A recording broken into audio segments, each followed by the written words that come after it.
What if I told you that Donald Trump just signed a deal with Iran, and nobody, not Congress, not allies, not even his own supporters, knows what's actually in it? And look, this isn't just about Iran. This is about a man who has lied so consistently, so brazenly, that he's now calling the Obama nuclear deal a road to a nuclear weapon, when Iran literally signed a document 11 years ago saying they would never seek, develop, or acquire one. Acquire. That means buy, Donald. He didn't come up with something new. He dressed up Obama's deal in a MAGA hat and is selling it to people he thinks are too stupid to notice. And here's the thing that should make every American furious. This deal potentially hands Iran $300 billion. $300 billion.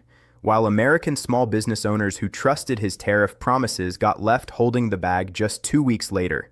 Stay with me, because what's coming next in this video is going to show you exactly how deep this lie goes. First, you lie. That is the Trump rule of doing business for himself and for congressional Republicans. First, you lie about the deal that President Obama negotiated through Secretary of State John Kerry. So yes, the National Review is right. Donald Trump thinks that Trump supporters at the National Review who supported his election are imbeciles. And he always has treated you that way. He has always lied about Iran. And the editor-in-chief of the National Review still said, vote for him, America. Vote for the pathological liar who treats his voters like imbeciles and always has. They originally wrote that we will not develop a nuclear weapon. I said, no, you're not going to develop it. You're not going to buy either. That was Donald Trump, treating the National Review editors like imbeciles today. President Obama already negotiated the you can't buy one deal 11 years ago. Iran, in writing, pledged to President Obama and other countries that Iran would never, quote, these are the words, seek, develop, or acquire any nuclear weapons.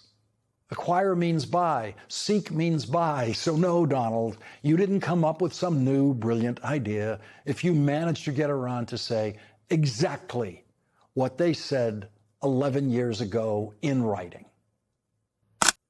I watch these politicians, I watched a Senator Reid that nobody ever heard of the other day. Well, this deal is the same as the deal with Barack Obama. No. This deal is a wall to a nuclear weapon. His deal was a road to a nuclear weapon. My deal, they can't have a nuclear. They get blown up. If they have a nuclear weapon, they get blown up. In his deal, they were allowed to have a nuclear weapon. That's the lie that Donald Trump must keep telling in order to try to desperately justify his war in Iran, which most Americans oppose, and his deal with Iran that is so embarrassing he can't let the wording of it become public. Donald Trump's desperation only got worse today as he continued to speak, and so he drove himself to ever more demented levels of lying, claiming that President Obama was on Iran's side and that Israel literally would not exist today were it not for Donald Trump. And Obama was on the side of Iran, not Israel. And he made the deal. That deal was a disaster. I terminated that deal.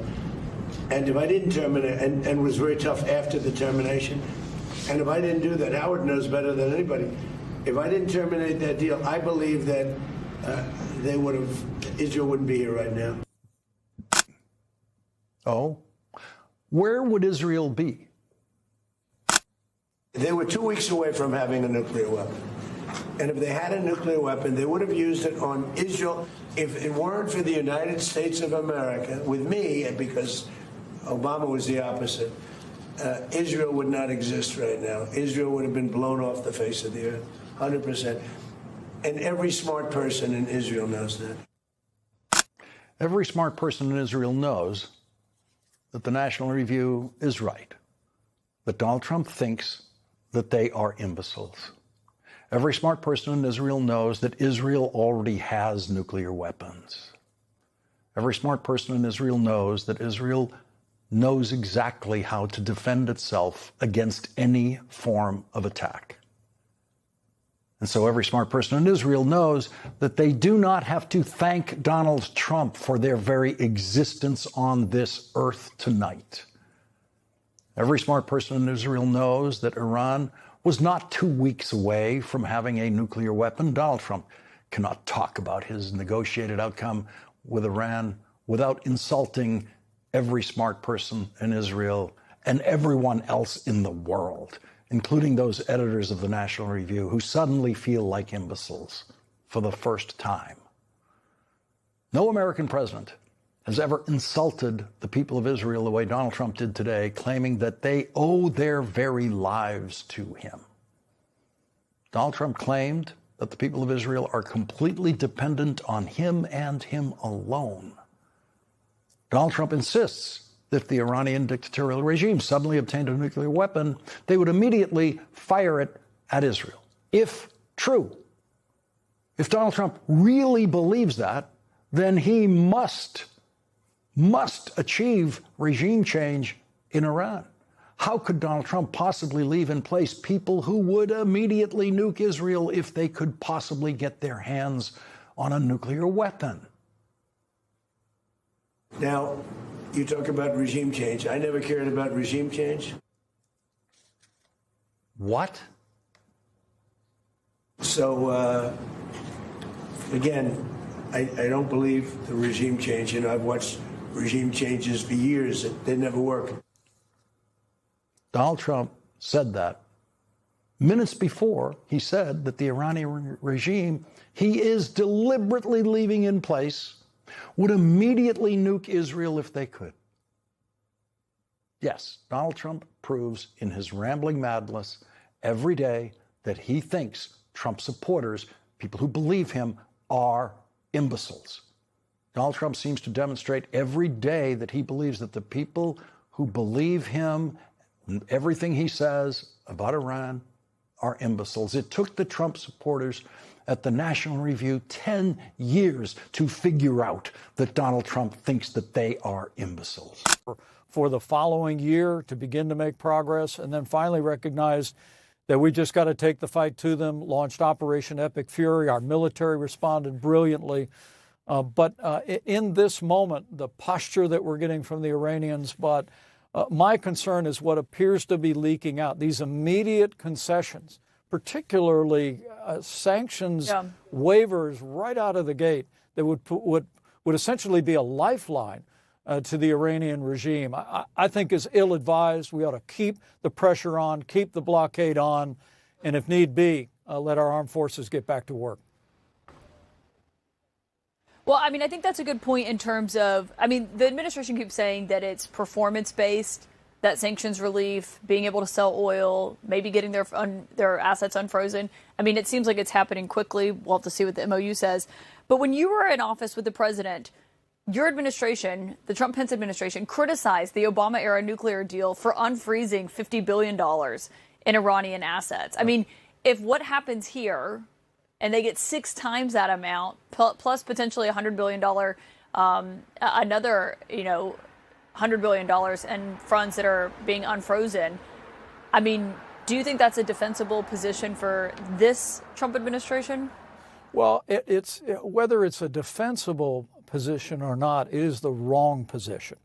I mean, to throw a lifeline to the Iranian regime when they are weaker and more isolated than they have ever been in history, I think would be a historic. Where they spelled out a deal that didn't actually exist at all. At this point, I'm not even sure if we should give them any credence whatsoever with respect to the deal that is kind of vaguely written and vaguely proposed, and apparently there are back-channel commitments that they're supposed to be agreeing to. So when Ghalibaf, really gets in front of the parliament and he makes a statement and the IRGC responds negatively, and we've seen this before, what happens after a certain deal falls through? There's a series of strikes. Certain assets in the region change. Is this what we should expect now? I don't know. What are you? I'm sorry. What is the argument? Because there are no other deals. What are you referring to? What do you mean other deals? You haven't heard President Trump get in front of the agency and say, I think there's going to be a deal any day now. But I mean, he does this multiple times. There were ever any other deals. Again, he has made. I think he was manipulating markets when he said that there were deals. All I'm pointing out is that you're saying, based on Trump saying that we are close to a deal, which he said over 40 times. Correct. That there were other deals. There's zero evidence that I'm there sorry. were any other Again, deals. I'm looking for where the downside is. That I'm pointing out that in diplomacy, there's a heavy amount of bluffing. Who is he bluffing now? Who is he bluffing now? Right. Again, when I'm seeing the parliament leader, when I'm seeing Ghalibaf, which is now getting ire from the IRGC itself, and then, of course, you have different groups alongside the Strait of Hormuz. But you know the IRGC runs Iran, okay? So, I mean, this so is a he's more going extreme, against who this runs is a more Iran? extreme Ghalibaf is going regime. against his own regime? No, he doesn't have the same amount of power as the IRGC. So why we go already against know him?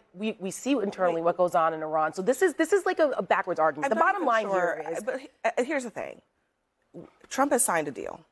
We don't know what's in it. Okay. He signed a memorandum of understanding he that the signed- UN has to ratify from the Security Council, according to the Bloomberg He has signed report. something that nobody knows what's in it. And I'm going to play what J.D. Vance says about why this is such a secret that they cannot reveal. I think the Iranians actually were the real author of the art of the deal. Oh, because this is a great deal for them. You know, and speak on it. You know, I think about what this is because you're right. I mean, this is not, people need to be clear, this is not a peace deal. Yeah. There is no peace, right? This is an extension of a ceasefire that they basically said we're going to go back to the way things were in terms of conflicts before the conflict began. But what does this mean to the American people when they're like, well, what does it mean for me? Here's what it means. We've seen how gas prices have still gone up over $1.50 since this conflict began. We've seen how inflation is now at a 3-year high. We see how this deal that is now out is saying that the Iranians will get access to at least $300 billion for reconstruction. We've seen how this war has now costed the American people over $200 billion since this war has first begun. We have seen how the Iranians still control the Strait of Hormuz. We see how there has been no measure of regime change. And look, this is the thing that I think cuts deeper than any policy debate, because we can argue about the Iran deal. We can argue about whether America should pay a price for illegal wars. And I think they should, personally. But that's not even the point right now, right? The point is trust, and Trump has none of it left. I feel like people forget what happened in early 2025 with those tariffs. Actual small business owners, people who believed him, opened up production lines, built out factories, made real financial decisions based on Donald Trump's word. And then 2 weeks later, he flipped, just flipped. And those people were left holding the bag. And look, that's not just bad policy. That's a betrayal, a real material betrayal of people who trusted him. And now he's doing it on the world stage. This is exactly what happened in 2015 when Republican primary voters thought, I think, that this man was a deal maker, a closer, someone who got things done. And what we've learned over a decade is that he can't close anything cleanly. Everything unravels. Democratic voter anger about this is real. The rigged system keeps propping him up, the media, the donor class. But ordinary people, allies, Congress members, they all see the same thing. A man whose word means nothing. And I do believe that is fatal, politically and historically, because you cannot govern a superpower on vibes and reversals. And that's why nobody, not allies, not enemies, not his own party, trusts Trump to finish anything.